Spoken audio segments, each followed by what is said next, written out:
But you got to have vision. Let's talk about gifts, talents, and abilities. I've had the pleasure of, living a life to where I've seen some people, not just on the big screen either, or in Hollywood, or in, major sports, people that I've been around that do things in a way that no one else can do it. Like, you look at this person in a particular area and like, that person's gifted in that area. There's something special about that person. Like, a lot of people can do something good, right? Like, these people, they make it look easy. This person can do this in their sleep, and they can, because they go, when you study these people and understand why they're good, is because they work harder than the average person. They really put in the time. If you hear those stories about Kobe Bryant, like, after a game, he's still going to practice. He's the first one in the gym the next morning. He's not going to hang out at no nightclub and do none of that. This dude is focused on his gift. Like, you have a gift, right? You ask God for a gift. Are you naturally born with a gift? There's people that are naturally born with gifts, and they know it. Where a lot of people have difficulty in life, I feel, is when you're not quite sure what your gift is, and you go through life thinking that your gift is something else because you see somebody else do it and you're pretty good at it. You're like, well, I do that pretty good, and I see that person do it. They my age, they're from the same place I'm from and everything. Maybe I should do that too. But there's something else that you're kind of good at, but your attention isn't on that. Your attention is more focused on what you might be seeing a friend do, or a family member or somebody, and they inspire you, and now you're interested in this thing that they are gifted in, and you're like, wow, but you're not realizing that you're being pulled into that arena where you should be focused on yours. Like, you're actually admiring them for their gift, but you kind of you're starting to switch to thinking, instead of admiring them in their gift and what it is they were put here to do, that you can clearly see, like, they can do it so well, they don't need an instruction manual. It's like, if you have a gift, I believe the Most High gives you a gift that you ask for, or something that you are supposed to have. No one's going to be able to take it from you. It's like, you were the one that's designed to be the one that can show you all the ins and outs of this product, that can show you all the possibilities, to be able to expand the gift. It's like, God give you a gift, not just what you ask for. You're going to give you more than what you ask for. Going to give you more than that. So when you're operating this gift, you don't have an instruction manual, but someone else can see you with your gift, and they'll start to get envious. They'll start to get, instead of enjoying you in your gift, they'll start to get envious and wonder how they can do it. Because they don't look at you as someone that's gifted. They look at you as ordinary, or probably even beneath them, and wondering how you got this gift. So, and you don't worry about trying to prove yourself to people, but these people are not realizing that there's a gift that they have that they're neglecting because they're mad that you're excelling in yours. See, you figured out yours. You figured out your gift, and they mad. It's like, how come this person just continues to win in this arena? It makes it look so easy. I go to the gym more than them. I do this more. I work more. I do this and that. But this person don't have to study. I do nothing. I have a classmate from high school. My brother is a doctor now. And everybody knew when we was young, everybody knew he was going to be somebody in this life, successful, right? And it's like, I remember when we do tests, I was like, I bet this cat don't even study. He don't even have to study. It just comes with ease. He's naturally gifted intellectually. He had it from the beginning. He had it. And that's what I'm saying with gifts. Some people are gifted in the area and they know it. And you have somebody and you think that, you start to compare your life to theirs. And since you coming up in the same element, you like, how could they possibly be winning? And this is happening. My life is going this way. But we come from the same place. We went to the same schools. We went to the same church. But why isn't anything shaking for me? And then you think, this could be you. It's like, it could be the fact that you had this gift that you did very well, but you got fascinated. You got caught up in somebody else's and you wanted it, instead of just like appreciating them and their gift. You start to be like, how can I do it? Not only how can I do that too, how can I do it better than them? And that person can give you the instruction manual that they don't even need, and you will not be able to one up that person in that arena because it's their gift, it's not yours. Another thing about gifts is, you think about in this material world and how they, the holiday Christmas, right? Probably the most money spent during that time of year, but when you're a kid, for the most part, you're asking your parent for a gift, and they set up the tree. Most people set up trees right after Thanksgiving, so you have your Christmas tree up for at least a month, right? Generally, and then you did your wish list and you gave it to your parents or whoever, and you start to see gifts put under the tree, and you start to wonder, which one is mine? And you have this confidence in your parents. You're like, oh, I know my gift is there. And you start to have this confidence, so you're excited. But when you asking God about a gift, you don't have the same excitement because you can't see it when it's on the way. And your parent don't have nowhere to hide the gift. Some parents are clever. I've been there as a parent where you have to get clever and kind of fool your kids that what's under the tree might not even be yours. You know what I mean? And see, you focus. When I was a kid, and I was, just mischievous, right? You know, going on a tree and I'd be peeling back the wrapping paper to see what's behind the gift, to see if it's something for me. And then you think you're smart as a kid. I go and get some little tape and I peel that. I just peel just a little bit of the wrap to where it won't be, you know, too much evidence that I tamper with it. Put it back with some tape. You know, oh, they won't notice that. And you being nosy and you messing with somebody else's gift. That was me as a kid. I'm doing that as a kid. And I'm not knowing that I asked for a gift, and why don't you just be patient? You know, you'll know when it arrives, because it's like this thing that you possess, the same way you see that person doing their thing with ease, is something that you do with ease too. It's something you do, and that's your gift. Whatever it is, and it might be something that a lot of people look at, how can this make me money? You know, like sometimes your gift is not, you're not gonna get money directly from it. I believe if you don't focus on that and you just put it out there, you're using the gift, you know, that you were given. The Most High, the Creator, God gave you this, and I believe that once you know, you go into that gift and you just operate in it and you honor it, right? Because it's yours. Because it's, people are actually meant to benefit from your gifts. It's why you were created to do it, and you figured it out. So the world will be able to appreciate you and your gift, not envy you. If you're doing it, they're going to appreciate it. They're supposed to. And if they found their gifts, it's going to be even on a more level of appreciation, because you're a one-on-one. Nobody can do it like you. Nobody can do it like you. But you got to be connected to the source in order to recognize your gifts. Don't get caught up in watching somebody else's life so hard and you start to want what they have. That's where a lot of people get caught up in. And you'll end up wasting your life. You'll realize that, oh, I wasted so much time focused on something else. And then, because guess what? If it's yours, there's nothing that's going to be able to block it from happening. So if you've been chasing something, you know, how can I beat this person in doing this? And you 20 years in the game doing this, and you still chasing behind this person. Like, your attention cannot focus to just you cultivating your gifts. You still focus on how can you bring this person down? How can you, you know, take some of the spotlight off of them? You will never take the spotlight off that person. In their gift, you will never do it. There's nothing that you can do. But when you're trying, you're going to look crazy, and their light is going to shine brighter, because you're actually going to bring more attention to them, you know, and you're just going to get more frustrated. So you want somebody to appreciate, hey, what is it good that you do? You know, there's people that are great cooks, and let me tell you, people appreciate that, you know. You're like, man, will you bake me a cake? Some people just love that. It's like a service thing, and they appreciate watching people eat what they prepare. That's a gift, because everybody can't cook. Everybody can't cook, man. And I refuse to eat everybody's food too. That's a whole nother topic right there, though. You know what I mean? It's either the food gonna be good for me, or the garbage is supposed to go eat good tonight. You know, the garbage is supposed to appreciate me sometimes. This is me in the past. You know, now I'm more honest with people. You know, if you don't like something, you should, it's a way of telling the truth in a polite way that, you know, everybody, that's why we should be, you know, quick to think before we speak or do anything. You know, honesty saves time. And a lot of people don't use this right here. A lot of people don't use a lot of what we have. You know, sometimes we overuse things that we have, you know, and some people don't even have these things to use, and we use and abuse it. Like, you have a mouth, but you talk too much sometimes. Hey, I'm talking to myself right here too.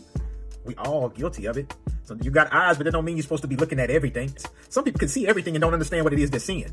Like, you can have something that's detrimental to you going on, and your eyes is so conditioned. Like, you have a different prescription. This life has programmed you to where your eyes is that 20/20 vision that they tell you is perfect. And you have a vision that is perfect sight for this world and the way they want you to operate in it. And once you start realizing that you were born with a different set of eyes, and, you know, you didn't need those glasses all along. You didn't need this and that, you know, that the world told you that you needed. You can think I'm going crazy what I'm saying or not. If you get this, you do. If you don't, I wish you understood. That's all I can say. I wish you understood. When you go do the inner work and you go for those inner conversations where it's just you and the Most High and nobody else, you learn so much in this life. You've been told, you know, things, right? You've been told what to think. You've been told what to believe, what to stand behind, all these things, right? You've been told what's right or wrong. But it's like, you have questions. Like, these things you're being told to do is how you fall in line with the world.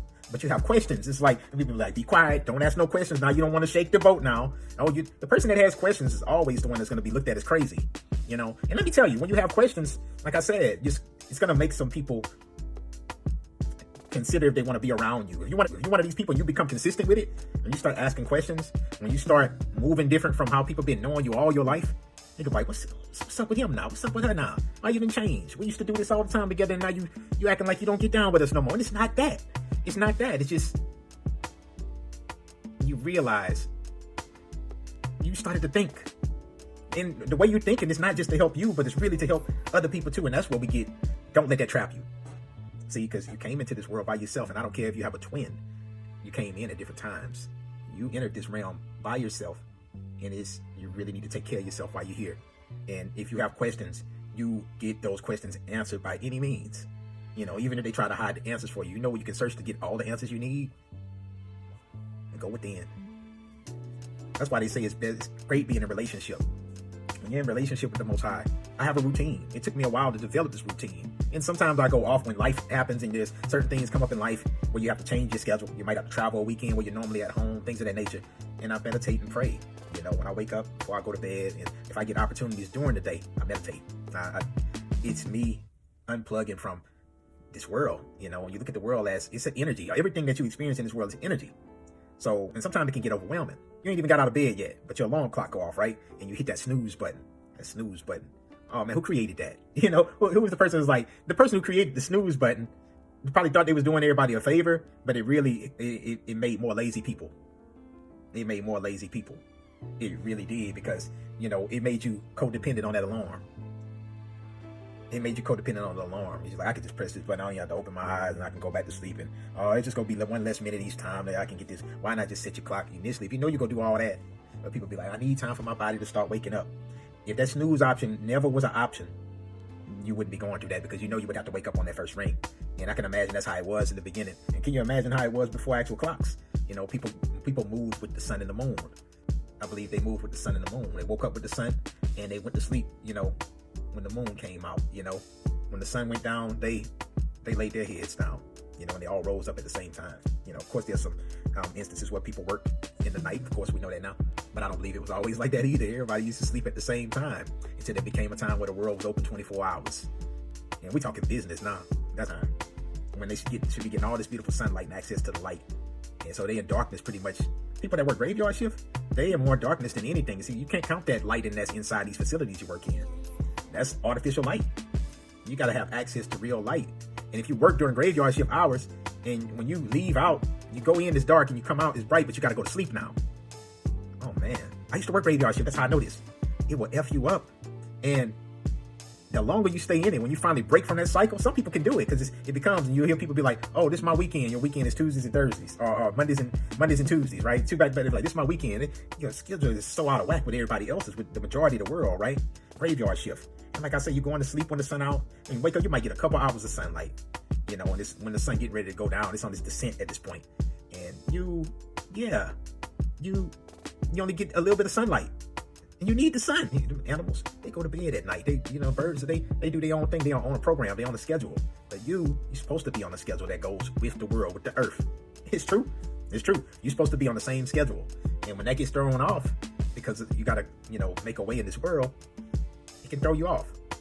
It brings you in, and you get acclimated with that system. It's a whole different system. And when you finally break out of that and you start, you're adjusted by, okay, I got a day job now. You know what I mean? Whatever. You can sleep at night now. When the sun goes down, that's really night for you.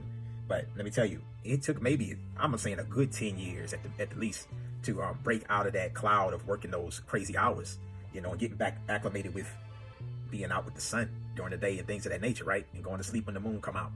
I'm telling you, it does something to you. It did a number on me in ways I didn't realize when it was happening. Use your mind and question the things that don't make sense. Question things that don't make sense. Even if it's something traditional. Even if it's something that you've just been going with the flow. Not just you, but it's been this way for generations. It's been going with the flow, and it's like, you look at your history and you're like, why has it been this way for so long? And there's many reasons. There's really no wrong or right. I know there's thoughts of people saying stuff like, I didn't ask to be here. I used to say that, like, man, none of us asked to be here. Like, we don't know that yet. Just like people like, you don't know what it is about, you don't know about death until it happens, but everybody will experience it. But at the same time, into that moment comes when you pass away. You don't know where you were before you got here. You ever thought about that? You really don't know. You really don't know. But I believe that your spirit never dies, and you came from somewhere. So I used to say, I didn't ask to be here. That's why I say you don't know that yet. Probably when you reach the end of this journey here, it's probably when you'll remember it all and understand why you came here in the first place, why you here, what was your purpose for being here if you didn't figure it out. And yeah, it's school. It's for learning. We're living in a time right now where you are going to be forced to tell the truth. It's coming to a point to where you won't be able to lie. If your life depended on a lie, you won't be able to lie. It's coming to a point, because even if you lie, it's going to, the energy that we in now, that this world is moving into, where you're not going to be able to lie and get away with it. Like in the past, you're going to be, it's like almost like instant exposure. It's almost like People gonna be able to read you why the words coming out your mouth. They gonna know it's a lie. They're gonna know it. It's like you lost your power in that area. If that was something that you was real savvy in, you lost your power there.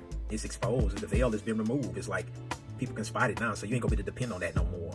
You're gonna be forced to tell the truth, and so you're gonna realize that the truth is when you're gonna stop talking so much as well, because you're gonna realize that most of the stuff you say has a major effect on how your life goes. It can affect other people as well, and you will be held accountable for that energy that you spread. We're supposed to be uplifting each other and know you can't change anyone, but you can change people by them observing you and your actions and how you move. Yeah, they can have a very dark spirit with them, just random people, right? But how you react to that dark spirit is your responsibility. We have that saying where people will say, I remember when Michelle Obama, she made that, when they go low, that comment. Everybody know what I'm talking about. And most people, oh no, when they go low, I'm gonna go lower, and I get it. I understand why that's funny too to hear when people say that. But the people that are serious about that, I don't understand how you would allow someone else's energy to bring you down to where they are. Let's say you're already up there and you're gonna let them a low energy pull you down from out where you at. You up in this space where you're having a good day, and you're gonna let somebody that just, because life is dealing with them in whatever way they contributed to, that they don't want to, they don't want to see they part that they played in it, and so they mad at everybody, and you up there and they down there, and like they need some company, so they don't want to see you up there smiling and glowing and being successful and elevating in life. They don't want to see that. They want to pull you down, and if you stay too close to them, they got them their arrows and they shooting up at you. They want to shoot you up out of your space up there. They don't want to see you up there floating and elevating. They want to shoot you down before you get too far, because if you get too far, you can cut that cord from that old environment that you was in, because you're like, I can't let negativity hold me down. The closer you stay, you're gonna conform to that environment that you're in. So when you go in these type of environments, sometimes you must be in a negative environment. You might be forced to, due to it might be in your place of employment, the place where you study at. Sometimes it's your church. It could be a negative environment. It's just the energy of people, and you know it before you even go in. And so why not equip yourself with some mental, spiritual, emotional vitamins? You give yourself vitamins for everything else. You don't even know what's in all that stuff, but you can give yourself some mental, spiritual, emotional encouragement and vitamins. You can supplement your energy before you even go, because you're like, I know I'm about to deal with this negative person, right? You already know it. So this is you have an opportunity to be like, I have to safeguard myself. And if the opportunity presents itself and I must encounter this person or this thing with the negative energy, how can I turn it around for it to complement my energy? I'm gonna fight this, right? It's your responsibility. If you operate from a place of love, it's your responsibility to fight negative energy, or else negative energy will prevail. Negative people will prevail. You are actually giving them more power you're giving them authority to be able to continue what they're doing until you tell them what's wrong with what they're doing, until you show them what's wrong. And how do you do that? You show them by how you respond to them. Because they want you to verbally attack them and give them more reason to want to fight you and be at odds with you. But when you show them the other way, that there is another way to respond and how to operate in this life, show them. Showing means everything. Talk all day you want. You can talk all day you want, but people want to see. And that's why it makes it hard sometimes, even in the religious community, for people to believe, because you're talking, but then they see something else. And it's like, there's a lot of confusion right there. And it says somewhere in that Bible, right, that somebody is not the author of confusion. So what are we doing here? Confusing people. But that's a question. You're not allowed to ask questions in this place. You're crazy if you ask questions and something seems off. So it's best to show in your actions. Or if you're going to speak, your actions need to align up with what you're speaking, or else you are a liar. See, whatever you speak, it must be from a place of love, and it must be the truth. The truth isn't lies. Love isn't lies. Love is the truth. And sometimes people don't want love. They say they want love, but they don't want it. Because sometimes love can come in the form of a truth that might hurt. And yeah, some of us aren't as, skilled in knowing how to deliver that, how to administer that medicine to you. You need it. You need the truth. But some of us we have the serum. We have what you need to hear in order to heal, but we don't know how. Some of us don't know how to administer it. Or you might not be open to receiving it. See, and that's the way you should look at it. Don't look at it as, how the message is delivered to you. Just know that you're getting the proper treatment. They care enough to give you the medicine. And they might administer it in a harsh way. Somebody might tell you something in a harsh way. But if you really sit with it and think deep down inside, be like, they just told me the truth though. So remove whatever else that person told you because they love you. They told you because they care. Because there's a lot of people that'll sit back and they'll watch you self-destruct and they won't say a word. But when you self-destruct and things come crashing down for you, they're like, you should have called me. Why you didn't call me? And they watched the whole thing. They watched the whole thing. They saw it. They saw the destruction being, the detonating. They saw the booby traps being laid and everything, and watched you just to see if you wasn't going to survive. They watched the whole thing. And now they wonder, like, oh, I ain't going to come back from that. They ain't going to come back from that. They still watching. You had to start over and they still watching. Or you went into a space to where they thought it was over for you. Like, oh, they done got quiet now. They must not be moving. And they still watching, and they eager too. And then they see you come out.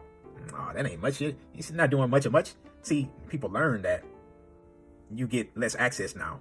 You know, you get less access because people can feel when you send a negative energy their way.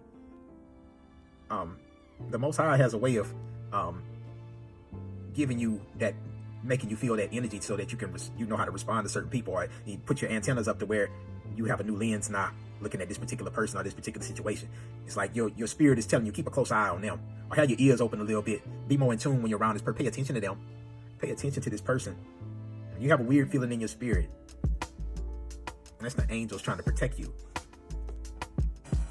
And yeah, while you're here, spend time with your loved ones. Tell your loved ones that you love them. Start off with yourself. And if you don't love yourself, I'm telling you, you'll know you don't. You can say you love yourself. Most people, you'll ask them that, and they'll be like, yeah, man, of course I love myself. People will know you're telling the truth in how you treat other people on whatever level. It don't matter what. We talking economic, whatever level, race, whatever. Where you live, what you drive, all that. Some people treat people different because of who they are. You know, some people have a celebrity step in the building, and you have a new guest, and you ain't worried about the new guest. Get that celebrity up here right now. Get them up here. Front row. We got a seat for you. They'll make a room for a celebrity. And they'll push you to the back because they don't know you. Clout. I talked about that once before. This world loves some clout, man. They love to be able to say who they know, who they used to roll with, and remind people who somebody used to be. Oh, man, they love that. I recommend you reconnect with your inner child.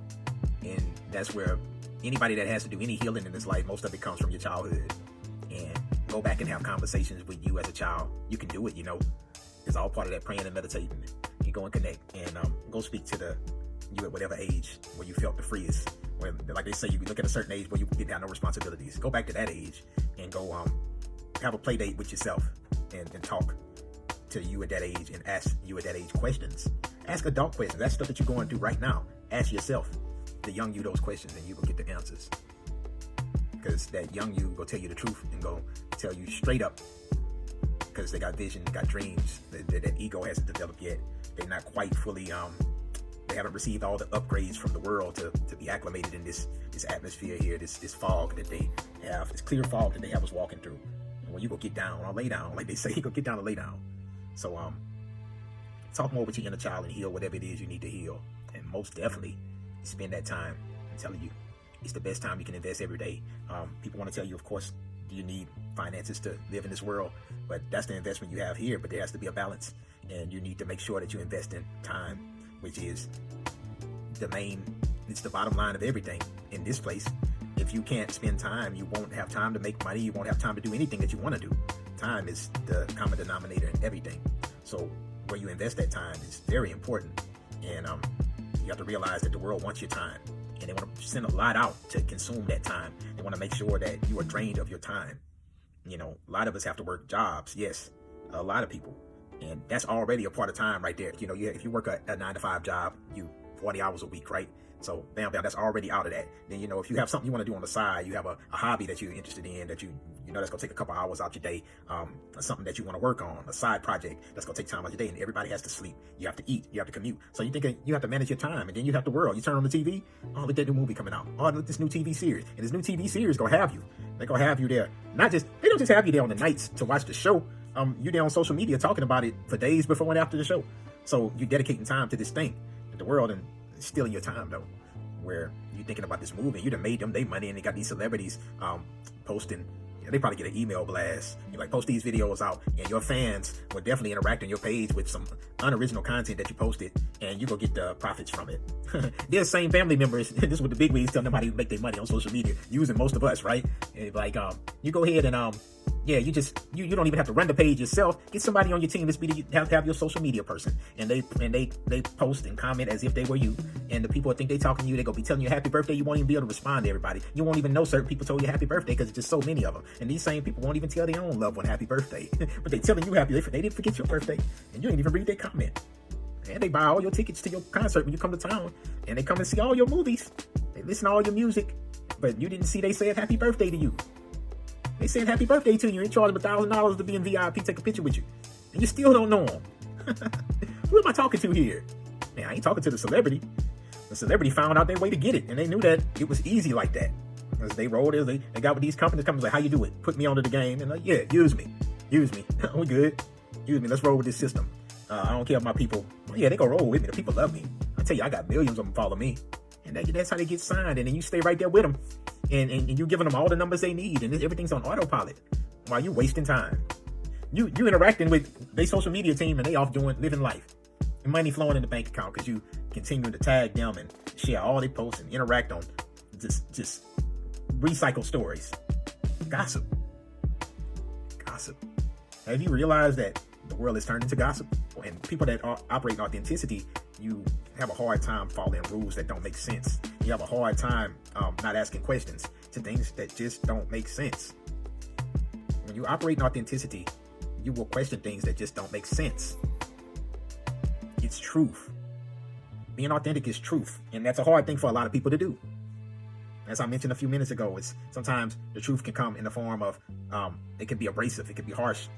But just like with some medicines you take when you're in need, you go to the emergency room, sometimes a procedure might hurt, but it's necessary in order for you to be remedied of your issue, right? To be healed. You have to put pressure on the wound. You go to a doctor, you bleed, and they got to stop the bleeding. That's like first order of business. We got to stop this bleeding. And that could hurt. If they have to put pressure on it before they can give you pain meds and it can kick in something to supplement the pain, they have to stop it, and it could hurt. Anyway, if you made it to the end of this video, I would like to thank you. Mysterydoe here with a message for you on this beautiful night. Man, I got nothing but love for y'all. You know what I'm saying? I really do. I hope you're raising your vibrations. You got to have vision.